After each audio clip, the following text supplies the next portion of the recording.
From the very beginning, we wanted to work with Adobe's Creative Cloud. We knew we need something as flexible as Adobe Premiere to actually do this properly. Everything's just become much faster and much simpler. That, I think, they've really perfected. The fact that Premiere allows you to work with so many formats cuts down everything for this project by about half. We really needed to have a program that could adapt to the constant changes. There was no doubt in my mind that Adobe Premiere was the right choice.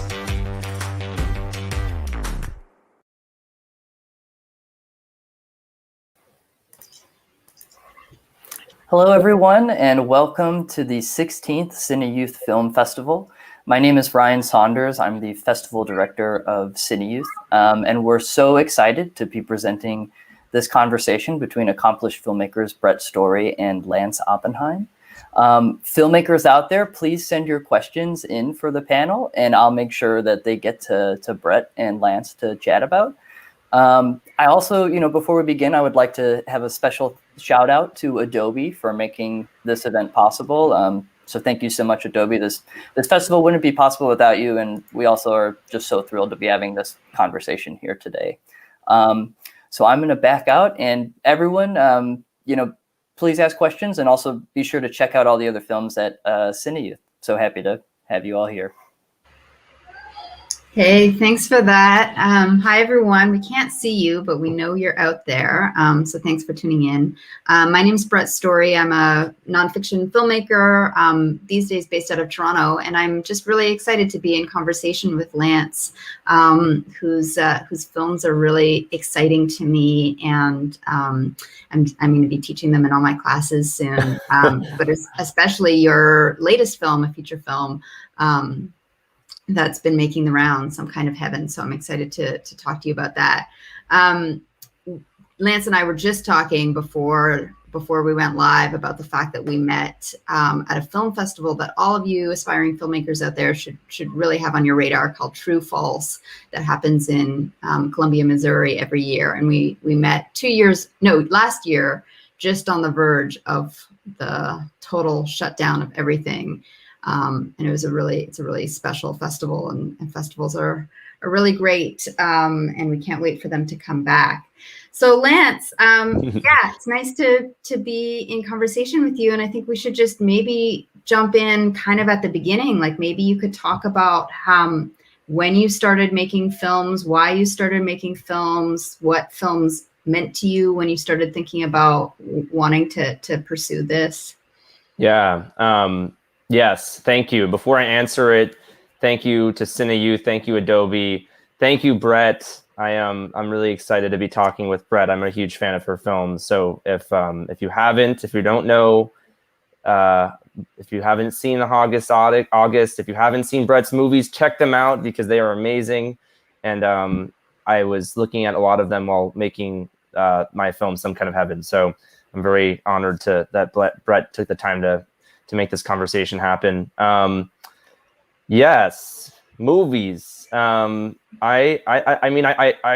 from Florida. That's where I guess my whole journey begins as a filmmaker. I think I was obsessed with films from as far back as I could remember. I remember loving, becoming obsessed with graphic novels. That was the way I learned how to read. And then I started reading a lot of science fiction, The Martian Chronicles, the Ray Bradbury comic. And then my parents showed me Twilight Zone when I was really young. And from Twilight Zone, I graduated to stuff like, the Spielberg sci-fi trilogy, Close Encounters, the stuff in the early 2000s, like Minority Report and Artificial Intelligence.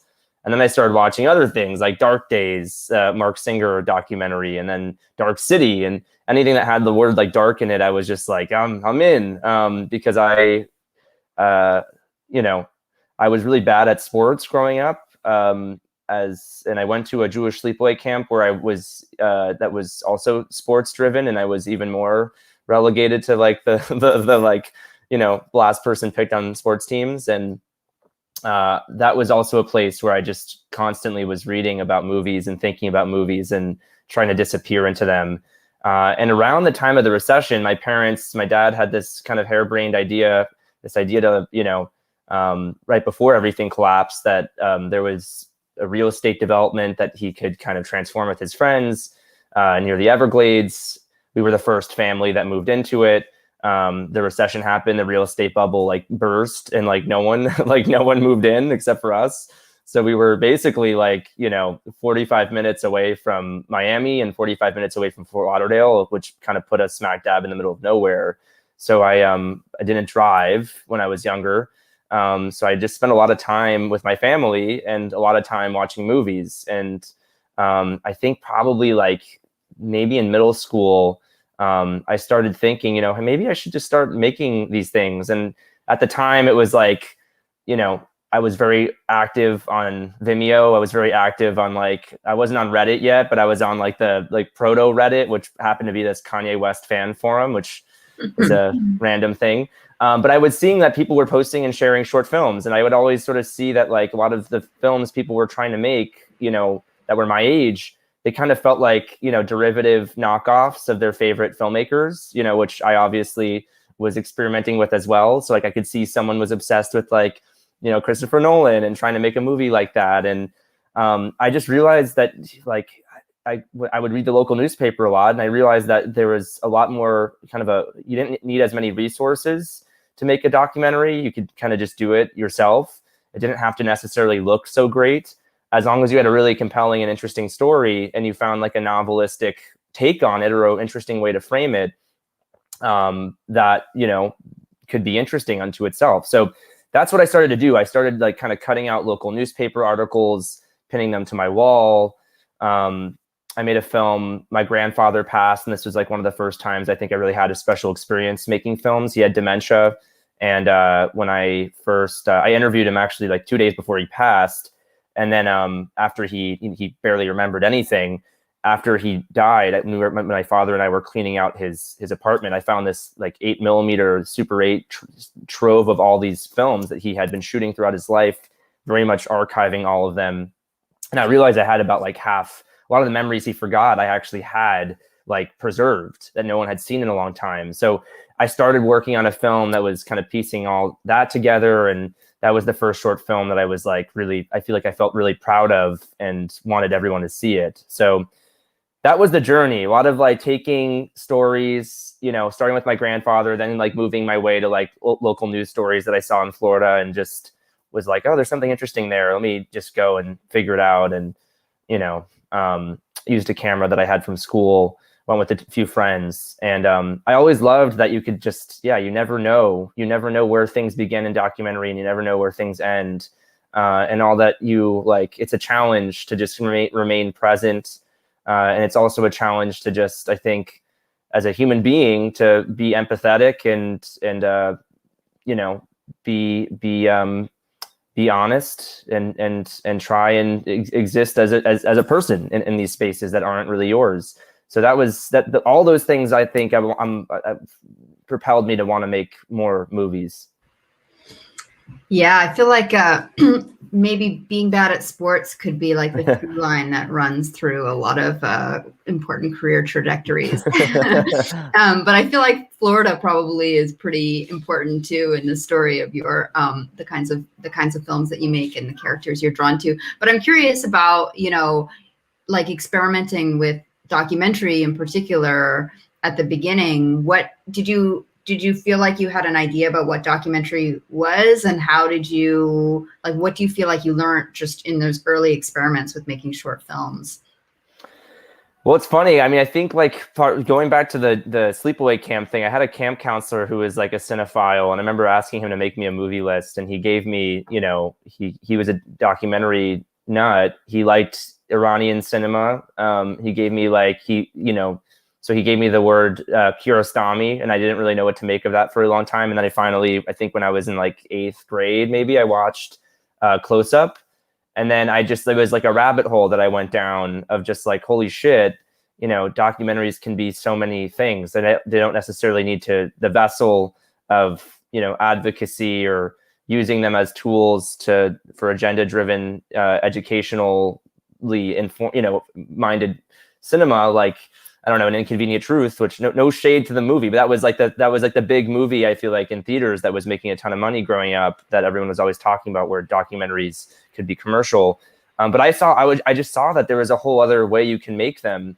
That honestly, going back to like my first love of cinema was always, I think I started off just really loving narrative films, and I really liked people who also worked in narrative filmmaking that also employed documentary techniques to getting you, looking at subcultures that exist and burrowing, kind of inhabiting a subjectivity or inhabiting a, investing in like the dreams and desires of the characters. So I just was like, why can't, I want to try and find a way to do both of those things and mold the two together. And I want to, I wanted to sort of, when I started working with a cinematographer, I met my cinematographer, David Bolin, who shot my feature online on Vimeo when I was like 17. He was 3 years older than me.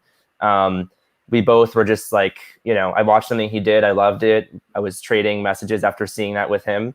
But I think we both and have always had this desire to like really, think critically about what we're shooting, how we're going to shoot it, and employ a level of intent to the aesthetics of an image that you maybe you see more in narrative filmmaking. So anyway, yeah, I think that was that. Yeah. Well, I do want to talk more about sort of style and aesthetics in a moment, but maybe we should just talk first about how you've sort of scaled up in your work. I mean, the role of Vimeo, and then of course the New York Times. You've got, is it 3 short films that you've made now for the New York Times Op Docs, which is pretty significant. And so maybe you could talk a little bit about how that relationship came to be and how producing films for them has sort of shaped your craft, sense of craft. Yeah. Well, I mean, I think any young filmmaker watching this, I mean, this is like, I think it's important, when you make something you're proud of, I think that's the first battle, is making something that you can live with. But the second thing is to try and get people to watch it. And you can't really just expect that anyone is going to stumble across your film on the internet unless you really try and find a way to advocate for it and find a digital megahorn or speaker phone or whatever that thing's called to shout it out from a rooftop. So I came up with all kinds of schemes growing up, and I'm curious if any of them still work. I can walk you through them. But starting off on Vimeo, it would usually be like, okay, I saw there was a system, the staff picks, the staff curators on Vimeo had a really great relationship with the audience there. And I noticed that they were, the only way to really get in touch with them is I saw that they were picking films that would kind of surface up on other channels that were curated by other Vimeo users.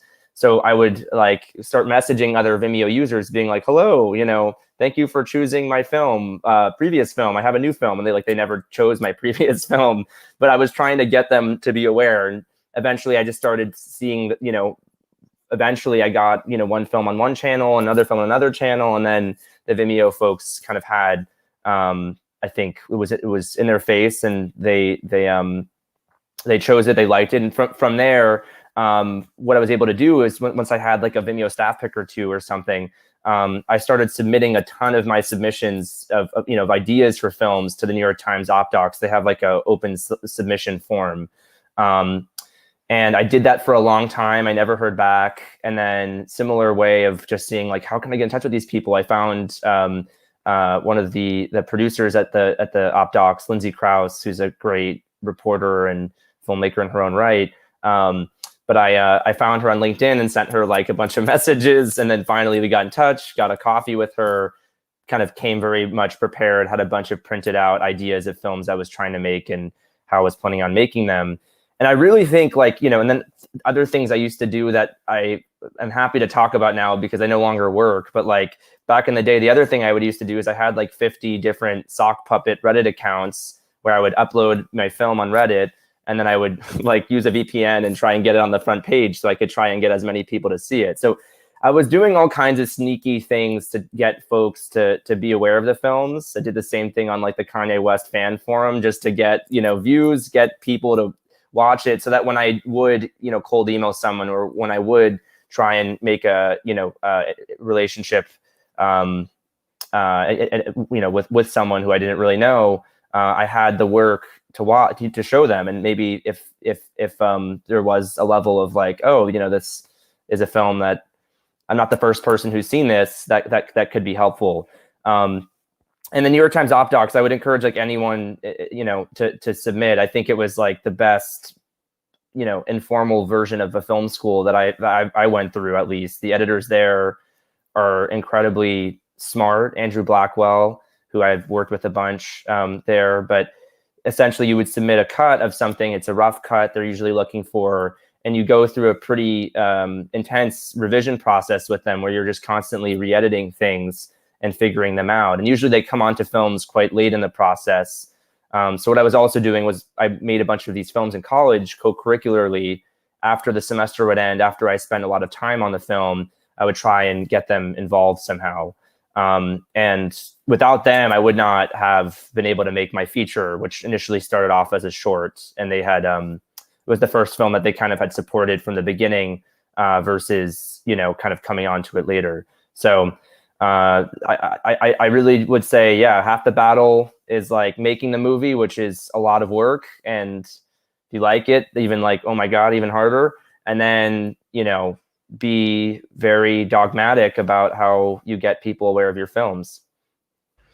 Yeah, I mean, I think that people are going to hear that and be like, oh my God, I need to write a lot more emails and get more savvy about like how I navigate, Reddit and so on. But I also feel like what you've said is that you're always coming at these conversations and these meetings with a lot of ideas. And I feel like that's really important for people to hear. I started teaching just a couple of years ago at a film school, and I feel like it's in some ways one of the most important things is just like be curious, have lots of ideas, read newspapers, take out clippings, like notice your conversations with people around you, and then think about them in creative terms. So maybe you can just say a little bit about how you come up with your ideas, and also like when you come up with an idea for a film, does it always come with a kind of visual vision for it, or does it sort of like you have the idea and then come up with a kind of set of like a creative vision for it afterwards?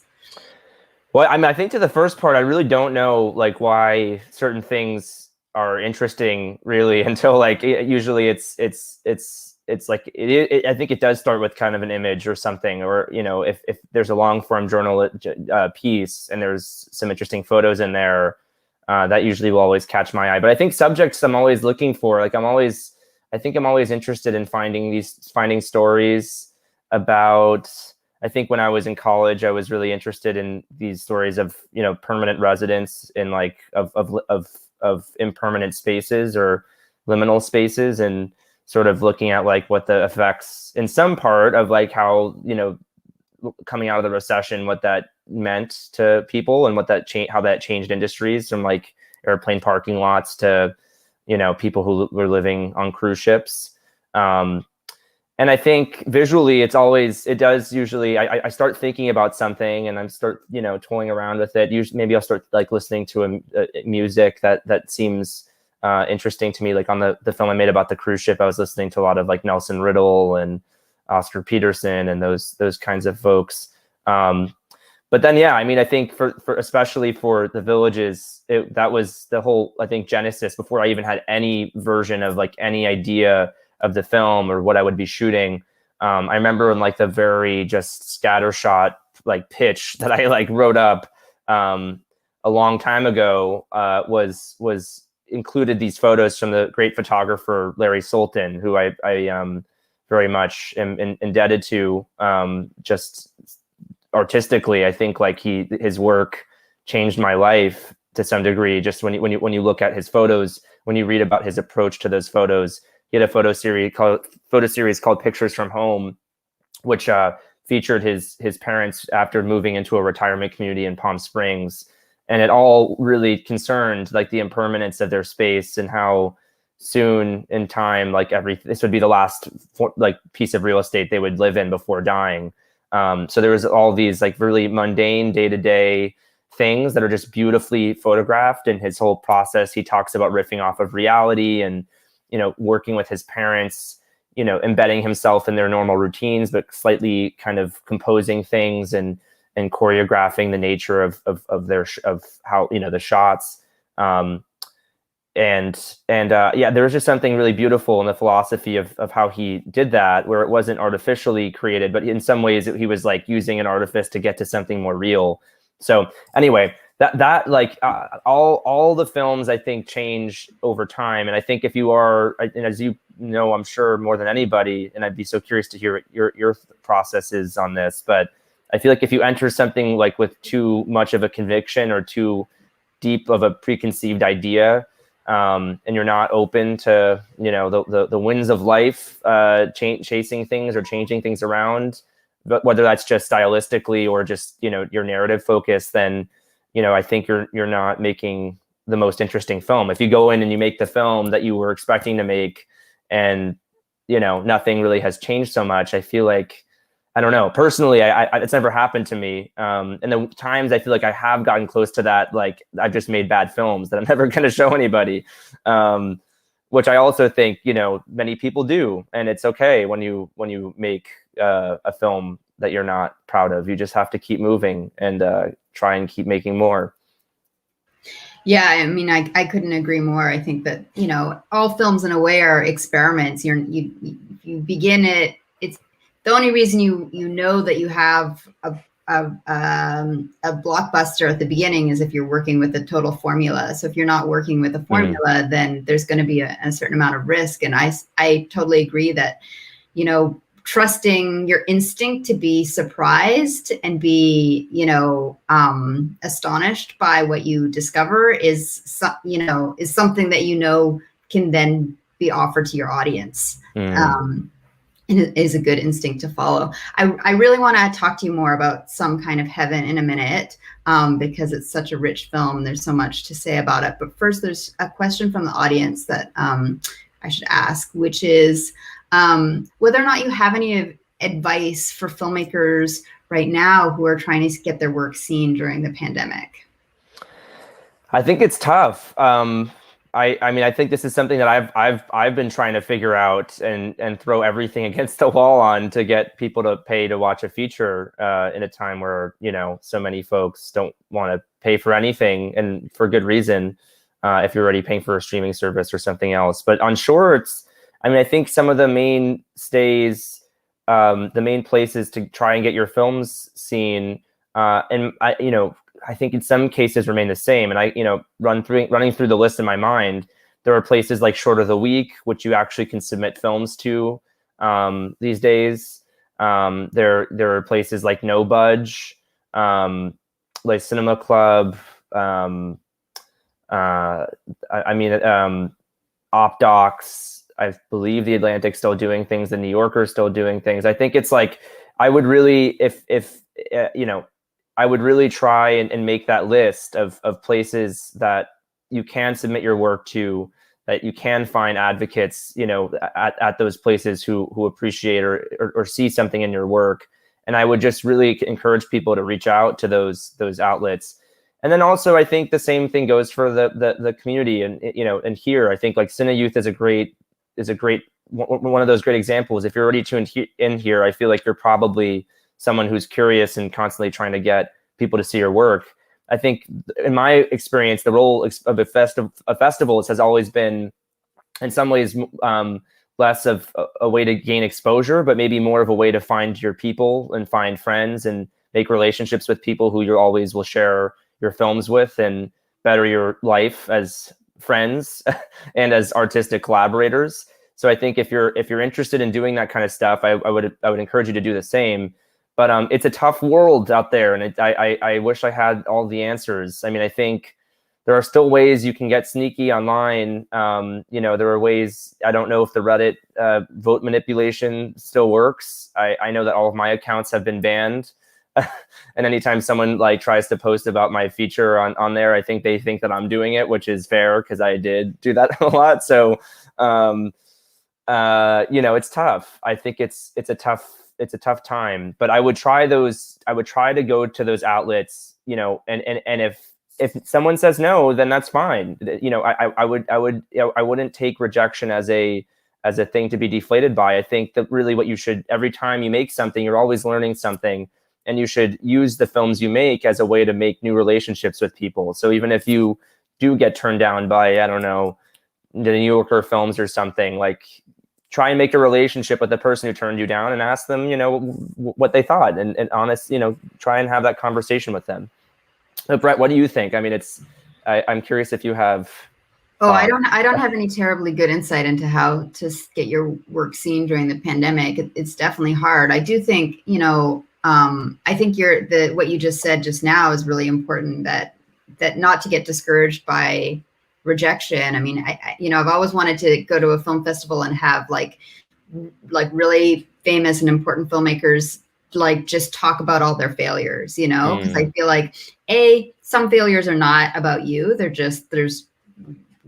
just the way the festival is organized, or the particular year it is, or random things that don't have to do with your project or what a good idea or not it is. And then there's, as you said, you learn a lot about what you want to do and who you want to work with and what kinds of stories you want to tell. So I do think that that's really important.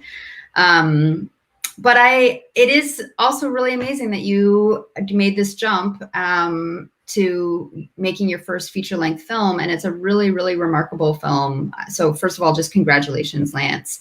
Some Kind of Heaven premiered at Sundance in 2020. Remember 2020, everyone? So that was a whole lifetime away, I'm sure, for you too. Yeah. And yeah, maybe you could just talk about like the process of making your first feature-length film and what that was like, and how that film came to be your first feature-length project. Well, it's funny. I really don't think if I knew going into it that would be my first feature, and that I would spend like 5 years, or I mean, it wasn't 5, it was more like it's almost 3. But nevertheless, if I went into the process thinking like this is it. This will be my feature or something, like, level of intent there. I don't think I would have done it. I mean, I honestly, I think it's like the whole process of making it was so interesting because it just kept evolving, and I didn't really know for a long time what the film was. I just knew that there was something special that was happening. There were relationships that I felt like I was making with my subjects that I not just as a filmmaker, but as a friend of theirs. It was like I needed to get back down there and needed to see what was going to happen or what was unfolding. And they would always constantly call me and let me know what was going on. So there was a level of just like I think there are so many parts of feature filmmaking that and I feel like everyone's experience is different. I think the experience that I tried to employ here, I made this film. There, if you look at the credits, there is a lot of people and a lot of producers and a lot of things of people that kind of came on at different parts of the process when we were looking for the resources to keep making the movie. But really, for the most part, the people on the ground who were actively making this film, it was my sister who produced the film. It was me. It was David Bolin, my cinematographer who I met on Vimeo like years ago when I was 17.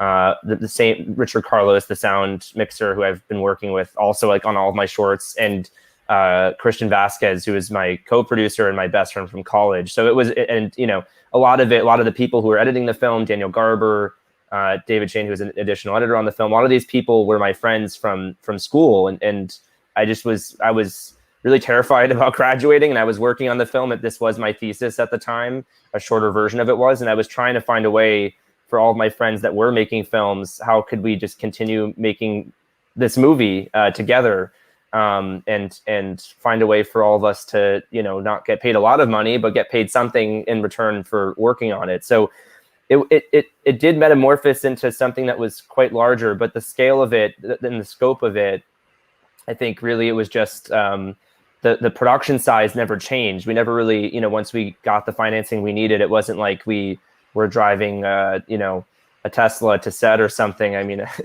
that'd be interesting. But it was really like we were shooting with the same tools. We just had more time to figure things out, and we also had more time in the edit. And I think that really is the maybe the biggest thing on features that that did take a little bit of time just to get adjusted to is, working on your post side. It's like most of my shorts, I just was cutting myself, and then I'd show a cut to a friend who was a better editor than me, and then they would take it and do a version of it, and they would pass it back to me, and then I would just finish it off and deliver it and do all that other stuff.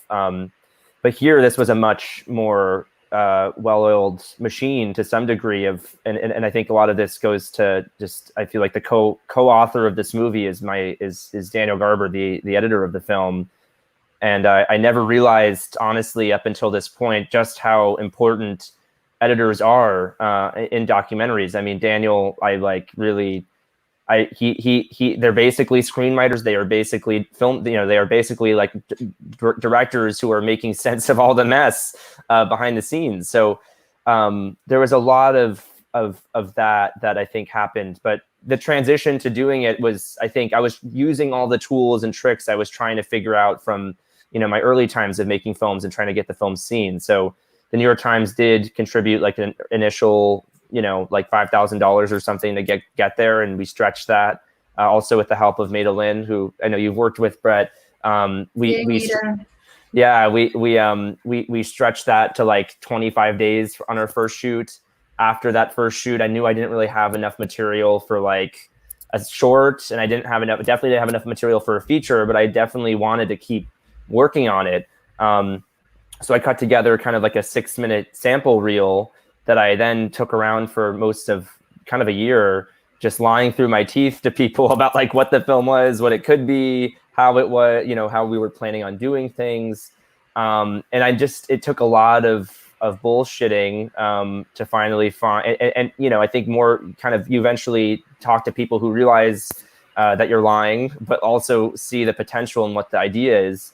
And I think the New York Times saw that, and then very fortunate to Darren Aronofsky and his team at Protozoa. That was going back to like the different schemes I was coming up with when I was younger. I found his email on the Sony hacks, and I just like sourced all of my favorite filmmakers' emails from the Sony hacks. He was someone who I was emailing for a long time and never hearing back from. And I just kept sending an email once every like 4 or 5 months. I was inspired by that whole story that Gus Van Sant once said about how he got in touch with like William S. Burroughs by just calling him up in the Yellow Pages. So I ended up getting in touch with someone from his company. That ended up happening where I ended up being able to show them the sizzle. And once Darren was involved, we were able to get the financing we needed to make the film. And that was when Los Angeles Media Fund, the financiers, came in. So it was a different process, but it definitely required the same amount of all the things I had been doing, I feel like, up until that point in time. But it was scary. It felt like I was jumping off a building without like a parachute and just like hoping that I would land somewhere safe, because I really didn't know what the film was for so long. And I really only figured it out, I think, when Daniel came on and started editing the film once we got the financing. Yeah, and that can be a tough balance, right? Like being open to what you don't know and being like, there's something here and it's kind of interesting that I don't know what's going on exactly, but I've got some good hunches and I've got some ideas, and then having to perform this like ultra confidence to all these, people who are in a position to greenlight a project and be like, I know exactly what's going on and I'm exactly the right person. Like, how do you just trust your instincts and feel like you have a great project even when there's a lot of unknowns, and that's what sort of drives you? Yeah, it's a good question. I mean, I think like the one thing that I definitely trusted was like the alchemy that was happening on the ground when we were filming, and just I think I felt very confident in the approach that we were trying to employ, that this wasn't necessarily a portrait like your run-of-the-mill portrait of a place, but it was about these people who I thought were fascinating and had a lot to say about the experience of, I think for anyone who grows old, I think, which is all of us, I think the experience of aging is strange. And no matter, if you're like, I think that I don't think you need to be 82 years old to experience that. So that was like these ideas I was always interested in. I trusted those ideas. But it was interesting because I was working on the film in college with, there were filmmakers who I really trusted and filmmakers that were my professors and advisors when I was there. It was Ross McElwee, who made Sherman's March, Rob Moss, who did The Same River Twice, Lucy and Cassie Taylor, who's a very, talented filmmaker, Leviathan and Sweetgrass. And all of them, I think just, basically told me that I had like kind of a row of hors d'oeuvres, but no main course, and there was no film. And I think they all were very skeptical of the approach that I was doing, where, in class, they would be watching down cuts that I had, and they were like, there's nothing here. And then I would jet off to New York, take a bus, and then be in a meeting where I would be like, there's a whole thing, I got the whole thing figured out. So there was this performance that I think I had to do to basically show people that I was at a further state in filming, that I wasn't at the inductive phase, but I was at like a deductive phase. But I'm curious about, in your work too, I guess in talking with other filmmakers and now in trying to get, some other films made, I see that this process is like not, not like an isolated incident, that it is, obviously there are different levels of like how much you do know. And I think it's important that you should know something, you should trust something in what you're doing. But I realize that so many people are full of shit when they, have to convince someone to make their film. And I think that's maybe, an important asset that you play with. But do you feel? Well, I feel like that's part of my own learning curve in terms of making films, is that, I feel like I've learned what it means to have these meetings. And part of what's happening is that people, it's hard to imagine a film until it's done, if you're not the person who's making it, right? And so you're pitching a film to people who are like, well, I want to be able to imagine it, I want to be able to have confidence in it. And then that's a very different position than the person who's making it, who's like, I'm asking some interesting questions, I'm meeting some interesting people, there's like something going on, I just am feeling it, so I don't know, like I've learned that those things are so distinct. And I think part of what's magical about cinema is that once it's done, once it's on the screen, once you're in a theater, you just believe, you just trust, and there's things the filmmaker can do to make you trust that all of their decisions are deliberate. But then you're like, okay, if there's many characters and like weird things start happening, because it's part of a plan. And I think that's much harder when a film isn't yet complete. So yeah, I think that this is really illuminating for people to hear you describe this, because I think figuring out for yourself why you trust your project, why you believe in your project, and divorcing that from whatever is having to happen during these meetings is really important. I think people are really, I'm seeing that there's some questions from the audience, and it seems like people are really interested in the sort of collaborations that you are part of, and the working relationships you have. So maybe I'll combine two questions. One is about like whether or not you find it hard to be both the director and the co-editor on your films. And you talked a little bit about working with a feature-length editor for the first time, and also talk a little bit about how the familiarity with your team, since you've known so many of them since school, how has that helped you in making your projects? Well, I think to the first question, I honestly regret taking the co-editor credit on this film, because I was editing the film for a long time, and this is to some kind of heaven. And then, the way that Daniel and I would work together is, we were working, we had a really tough, tight edit schedule. We just were going to run out of money if we didn't, submit the film to Sundance by a certain date. So it would be like he would try, he would rough cut an assembly, send it to me. I would do a pass, send it back to him. And then sometimes I would start a sequence and send it to him. But still, I think, I look at that now and I'm just like, I don't really know why, like, what who cares? Like, why did I do that? Because it really, I think to Daniel's credit, he's never been like, what's up with this? But I don't find that to be very difficult. I actually, in terms of what like directing and co-editing, I think it's actually very important that you do find a way before you start working with other editors that you know what you like in your own edits, and you have a sense of how you're thinking about piecing things together. Because I really do think it helps inform when you're shooting things, what you're going to do and what you need, and how much of something is good enough to form a scene around or a sequence around. And I think it's having that part of that in your brain is really important. I think when Daniel came onto this film and we were still, we had a few shoots left, it just became like a superpower where we both had a really, and we both they lived in the footage, and I think it was almost like I would call him once or twice every day just to tell him what I was filming, and then he would be like, maybe you should try to get this thing too while you're there. Or you should, maybe you don't need that thing, but maybe you need a little bit more of this thing. So I love the collaboration, and I mean, on other films going forward, I would really like to continue doing that thing. It's kind of a similar process of just trading things back and forth to each other. But I probably won't credit myself because I think that's stupid.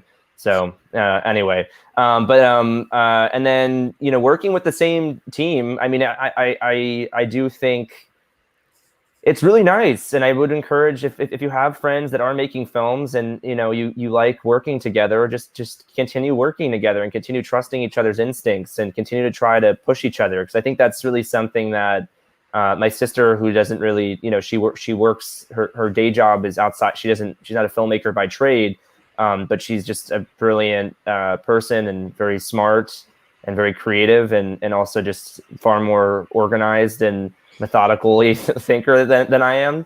And also, my college friends and David Bolin, the cinematographer of the film, like the first time I ever worked with a cinematographer was with him. So there's this, I think, evolution in some ways of how we think together when we're approaching something. He's a very special individual who's just more than a cinematographer. He really, the subjects in every shoot I've ever done with him are in love with him, and for good reason, because he's a great person. But I really think there's a feeling of just like anytime he has an instinct that he wants to try, he wants to do something or he wants to shoot something a certain way that seems maybe strange at first. I trust him, and he trusts me when I have a shitty idea that maybe, may work, may not work. And it's that level of trust that allows us to just keep going and keep filming and, shoot well into the night, well past like a 12-hour day or something. It's just like it feels like you're just working with friends and you're back in like a sandbox making films when you're, when you just started making films. So I love that feeling and I feel like as I work on things that maybe are a little, depending on whatever gets made. But if I am in a world where I can make something with a little bit, bigger of a scope, like I want to keep that feeling constant and protect that. Yeah, I feel like there's a lot of, there can be a lot of focus on the kind of like the flashy stuff and the technical stuff and the financing, but actually like trust is such a big deal. Trust with your collaborators, but also with your subjects. I mean, it's really comes through in all of your films, your shorts and your feature, that your subjects trust you, and that this relationship isn't sneaky and it isn't exploitative, and that there's like a warmth and a care there. Do you want to say something about developing those relationships, what that was like, and maybe how it was different on your feature from maybe your shorts?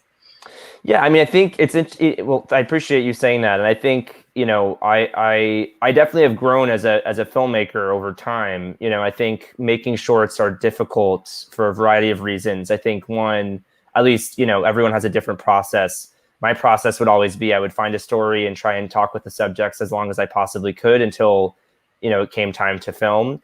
But there would be times on films that I made where I was just parachuting into a world that I spent some time in, but not nearly enough or as much time as I would have wanted to. And I think, the more time you spend with your film and the less time you spend with your subjects, I think, I became more in love with, I became more protective of the film and less protective of the subjects, which I think is a bad thing that you shouldn't do as a filmmaker. And on the feature, it was a far different process. It was more of one where, I mean, we spent, almost like 2.5 years there. There'd be days where we wouldn't film anything and we just would be hanging out with our subjects. And well before shooting, but well before I even, had my crew come to the villages, I lived in an Airbnb. Like I rented a room from someone. It was basically like a hostel situation. I was living with these 2 retired rodeo clowns that I found on Airbnb, and I just tried to get a sense of people's lives and develop my own opinions of how life was there, and really try to form relationships without the kind of the ways in which the power dynamic ends up being when you have a camera with you, and how that, distorts reality to some degree. So there's a lot of that. And I think this was really the first film that I made that I do really believe. And I think also the subjects who are in the film, take a lot of ownership of the movie as well, where it's like we all see each other in the film. We all see the film we made. I think the way we shot the film is in a much more stylized manner than my other films. But that sort of allowed for a level of collaboration that I don't think I had in my other movies. And it also allowed for me, I think, to make a film that finally I felt like that there was that kind of leveling of everything, where there were moments, there were things we captured where I was just like, this doesn't feel, things I thought in the moment where I was like, this is important, but in the edit, I was just like, this feels far too, I wouldn't want to live with myself if the subjects who are in the film were not comfortable with that. And that instinct, I think, it only really developed over time, and I think really only developed after I made other films. And some films I made, some of the subjects in those films really didn't like them, which I think really tortured me and made me very sad and upset. So I really wanted to grow as a filmmaker, grow as a person, try and do things differently, where I could spend just a lot more time and care just as much about the people in the film as I did about the art I was making. So yeah. It's so interesting to watch some kind of heaven in the same year that Nomadland has swept the awards circuit, because of course they're two quite different kind of portals into life for the elderly or people of retirement age. And in some ways they also offer these two takes on kind of the American dream, or the fantasy of the American dream. And one of the things I read in one of your interviews was about how you were imagining kind of the visual treatment, and you talked about the film being quite stylistic. It's in relation to the kind of what you were encountering in the villages, which is like a kind of embrace of the artifice and an embrace of forms of unreality, a desire to live in a kind of bubble, a desire to have a TV show that only shows good news. And so I don't know if like you always had that vision for the film from the beginning, where that would kind of, we wouldn't just encounter that as kind of information or content, but it's really in the visual kind of fabric of the film, or how you see the sort of like the themes of the film interacting with the creative style of the film. I mean, I really do think, a lot of the thoughts that I think the shape the film ended up taking were always with us.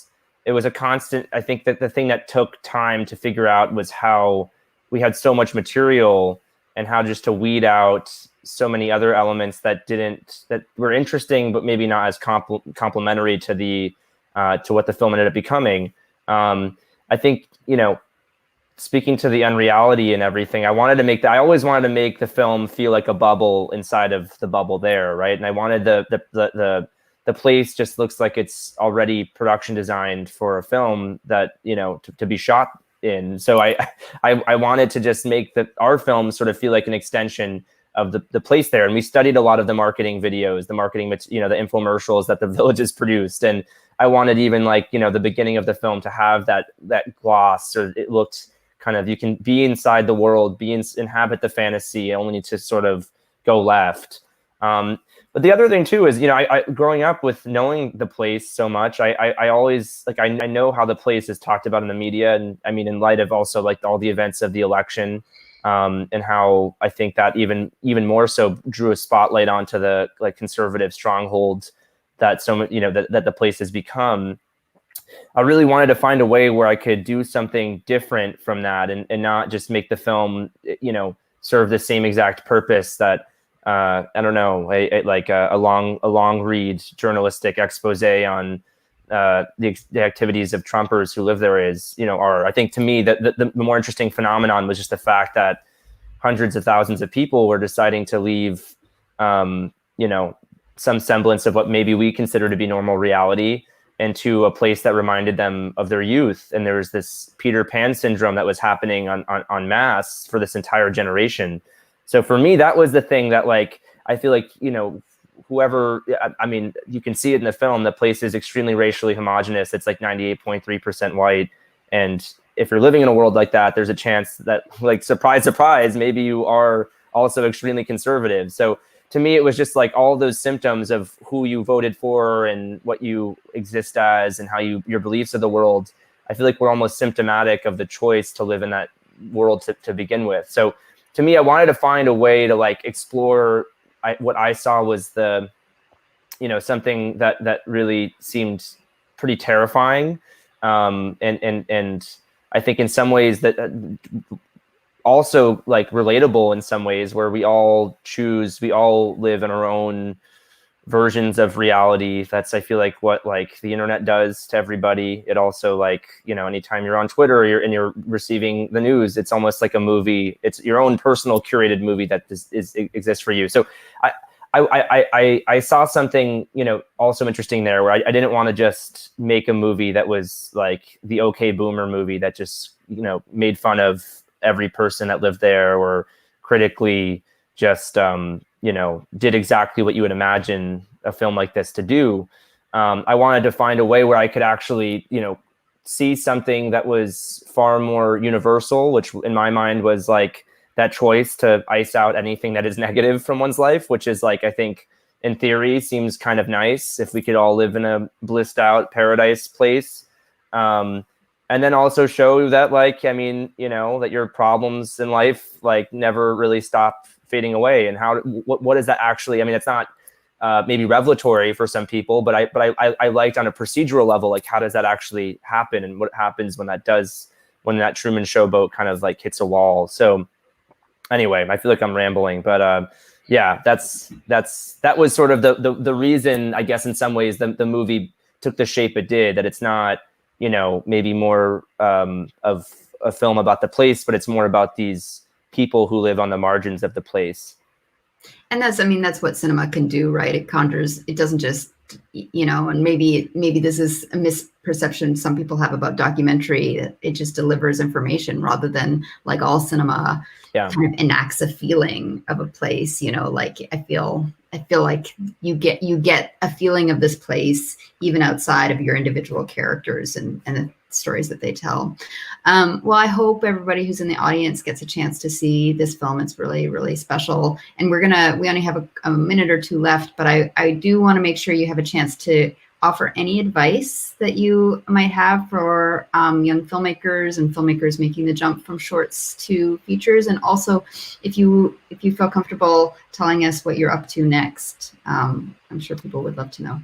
Yeah. Well, I mean, I think, advice-wise, I guess a few things. I mean, for one, shorts to features or something, like, don't, unless you are absolutely gung-ho, sure, and this, I think, is different in scripted versus documentary, but I feel like if you're going to go into a documentary specifically thinking this is going to be a feature-length film, sometimes that can be very challenging, and to put and hold yourself to that standard is tough. So be patient with your stories and figure out, give yourself the time, work with the people that trust you to figure out how, what shape the story should tell, or should be. Don't kind of just come in with a preconceived or prescribed idea that this thing is going to be 85 minutes long, just because that seems like the natural next extension. And then the other thing too, I think, that sounds trite, but I really do think, speaking from my own experience, I think I like everything that I've done, and I think nothing I have made would not have come about if I wasn't cold emailing someone. So I would try to, someone once told me that it's try to think about whose work you really deeply admire and try and get as close as you possibly can to them and work for them or do something around them. I think sometimes that can be not great advice, depending on the person. But I do think, someone is just, everyone's an email away. And the worst thing that could happen if someone doesn't, respond to your email is they don't respond to your email. So take the time to do that.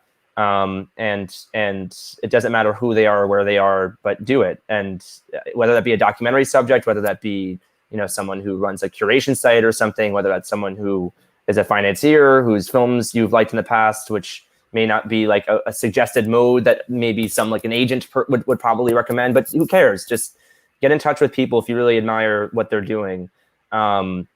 And then I'm curious what you're working on, Brett, because I honestly feel like the experience of finishing this film was sad in a lot of ways, and it was sad to say goodbye to, just the experience of making this movie with the people we were making it with, the subjects in the film, and I'm still in touch with all of them. But I'm working on a bunch of other stuff. I'm working on on a 2-part documentary series. I'm working on another documentary. Then I'm working on a bunch of scripted stuff that, in large part, is inspired by some of the writing you've done recently. And one of the things that I've just always been interested in is the I love The Journalist and the Murderer, and I love real life. I'm wearing the Albert Brooks sweater right now, and I love Cape Fear. So I'm trying to put those all in a blending machine and see what comes out of it. But anyway, we'll see. I just want to make more movies. I'm not too precious, and I don't want to keep talking about making movies. I just want to make them. It's a cliche, but I feel like that was the best advice I ever got to when I was like, oh, maybe I want to be a filmmaker. and someone was like, just buy whatever camera you can afford. And, even if it's a camcorder or in my day it was a camcorder or a Super 8 camera, and just like start making stuff. And it's a great way to test out whether or not you actually enjoy it, because you might discover it's not the right medium for you. But making is a particular thrill and learning process, and if you can find a way to do it, just do it. Well, Lance, I'm sure this conversation will be continued, and I hope it will be. I hope you and I get to see each other in person at some point and talk about all of these things. And I hope I hope everybody out there we can't see feels encouraged to work on their projects, and also check out your films. So thanks to CineYouth and to everyone for having and organizing this conversation. It's been really, really great to talk to you. Thank you, Brett. And thank you, Adobe and CineYouth.